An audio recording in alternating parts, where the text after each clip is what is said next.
there's no reason to pretend. If I do it once, I do it again. Add it up, bankroll, euro, peso.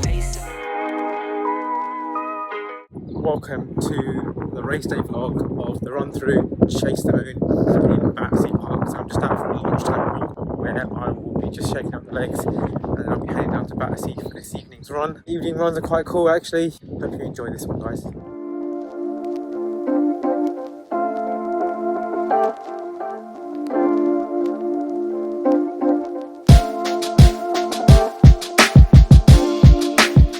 So the choice of shoe tonight for today's 10k is an OG pair of Vaporfly Next Percent. So I haven't worn these for 2.5 years and I've kept them fresh, so might as well. I haven't worn them since the Berlin Marathon where I ran my PB. They're a special pair of shoes.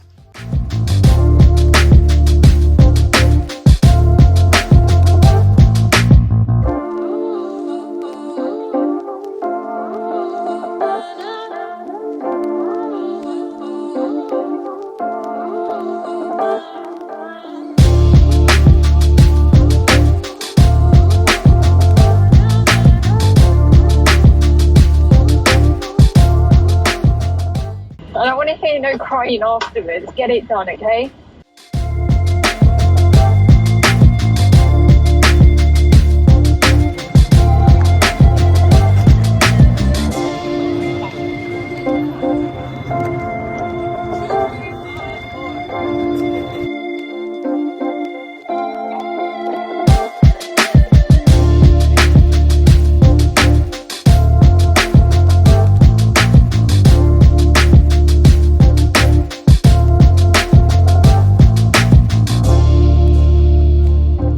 Hello everyone and welcome to the start line. Just picked up my number for the Battersea Chase the Moon 10k. Really excited, actually really excited. It's about an hour to go before the start, so beats my normal time of getting to these races, which is always on the limit. So a bit early enough today, so hopefully that's an omen for a good race and hopefully can have a really good finish today. So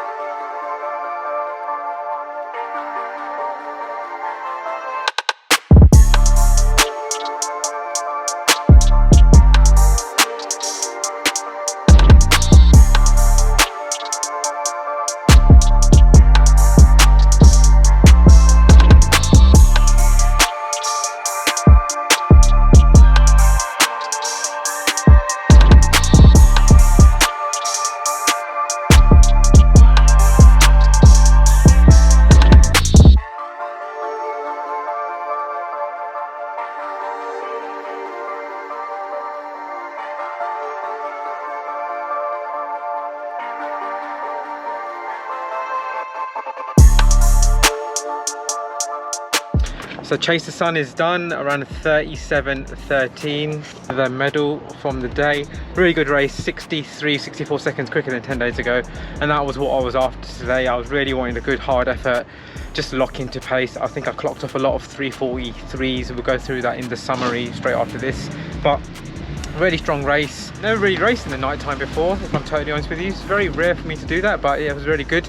And the main thing is we were trending in the right direction. The winter run was a good race. I don't think it was my best, and this was far better. I felt far more controlled, so fingers crossed we are going in the right direction. So I'm just going to cool down now and then I'm going to get out of here and then we can talk about the stats of the run.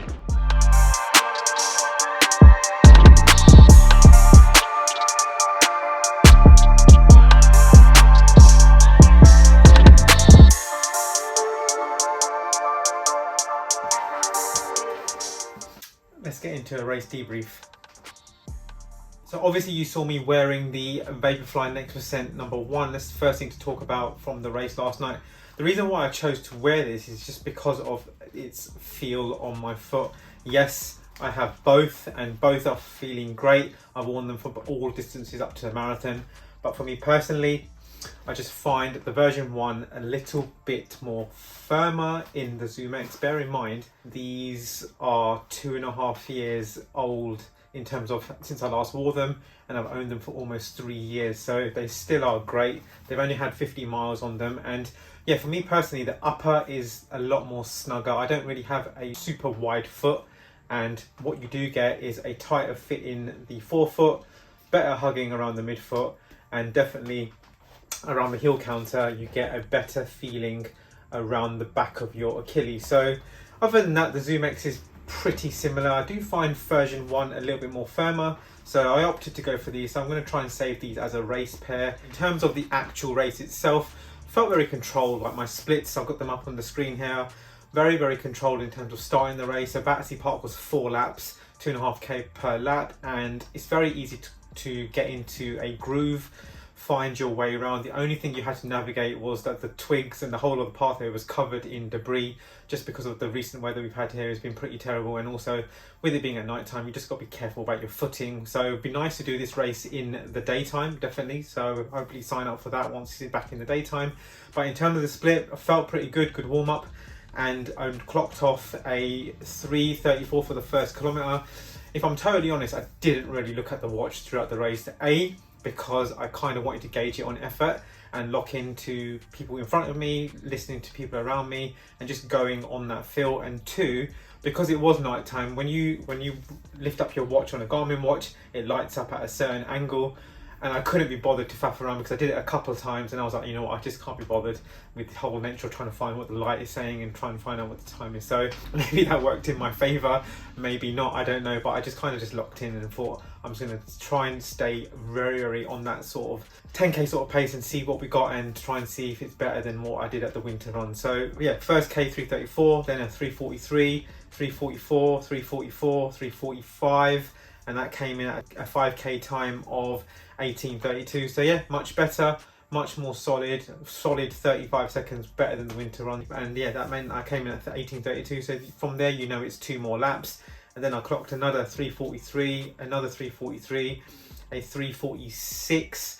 at the 8th kilometre. I remember because I was trying to get in and out of weaving lots of people, and then another 3:44, and then the last K was 3:39, coming in at a 37:11 for the race. And technically it's my 3rd fastest 10k. It's still a little bit way off my PB of 35:51, which I did in April last year around the Olympic Parks. But then that race, I wasn't actually training for a marathon. I was just doing 10k prep, just trying to go for a 10k time. I felt pretty good, I felt pretty decent, I felt a lot sharper, a lot fitter, and more better in my headspace in terms of actually approaching the race and mentally get yourself into the race. I think that's a big thing, like something I've been telling my athletes who I coach, is that sometimes it's okay to race when you're not at your best. Having that fear factor sometimes takes us away from doing things uncomfortable, and I'm really trying to, for this block and even just generally moving a bit more forward, I don't do this that often, so I think I want to do more of it within moderation and within recovery time as well, and just do more, and I take myself out of this comfort zone and go into a bit more testing phase and just try and take away that fear factor, because it's okay to be rubbish, it's okay to fail, it's okay to say that, you know what, I didn't hit my time, because whether you're talking about it to your friends or family or online, it doesn't really matter. It's you on that start line, and once you're on that start line and you hit go, it's just you against the clock, it's you against yourself, it's you against those voices in your head. And that's something that I'm trying to just develop a little bit better, just trying to hone in a little bit more, and just trying to understand that racing experience, and just try and work really hard and see what it feels like to gauge on effort, to gauge on a watch, to gauge on feel, and just generally it was a better day. So overall, if you're looking for a really good race experience, honestly, you can't beat Runthrough. I know the mass races are fantastic, sightseeing, the tours and the city and all that sort of stuff, but if you want to go and get a race done, get the job done, go for a time, rock up. I didn't even drop a bag off, I literally rolled out of the car, put the key in my pocket, and I was at the start line within like 2 minutes. So it's just ideal. If you are in the UK, Runthrough, check them out. I'll drop a link down in the description. And yeah, they're brilliant races, support a local run organisation, which is fantastic, and they do a really great job with the people who are volunteering, helping out on the bikes, and the post-race goodies as well that you do get as well. So that was the race day vlog of Chase the Moon 10k. I really hope you enjoyed this video. Remember to give it a thumbs up and to subscribe to the channel if you like this type of content. And so until the next time, I will catch you in the next video.